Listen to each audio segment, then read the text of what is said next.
هاوینگا سیلاوه ایک جوان هاوینگین کو دروژان جشن دا پرانیا گشتیاران قصد کنه لی خودین جین گزاری دی بیجن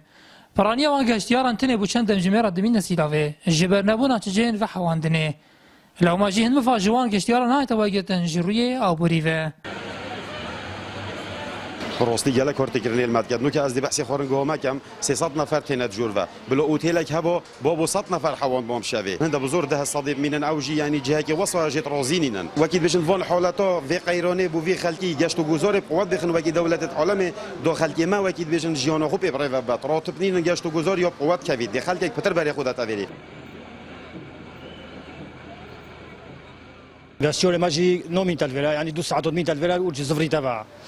سبب في منا فندقه انا جاروجا يعني افتشال سيلو فينينن روسي سيلو جي سيو حكو قالك خوشا دي از فيرو تشوي ماريبولي نوف رازي خو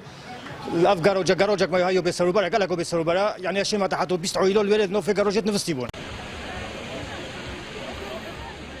هنجوان جدی بیشن سنینزی 5 ساله گشتیار دمین سیلاوه و یک جمازنترین هتل سیلاوه های لبیتوی بنوجن کرنه های کو خلق لبیت و حواندن جه خوی لهوینگاه سیلوونینا ول دورو برید قضا اومدی خری هکر هبی جی از باورم تشتگی گلکی کیما و خلق ما اف قصدو في هوینگاه که جه خوی و حواندن نینا دیسو ودگرنا وفدو که و هفلیره از باور کمپین جو استراتژی بو نفسنو می نویره دی خرد زفرنا دورو برید دو که چندین جهن گزاری سنور قضا آمدی هنمین هاوینگاه سیلاوه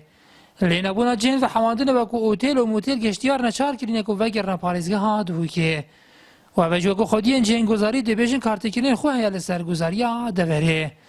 نیاتورا مارین نارتی هاوینگاه سیلاوه سنور قضا آمدیه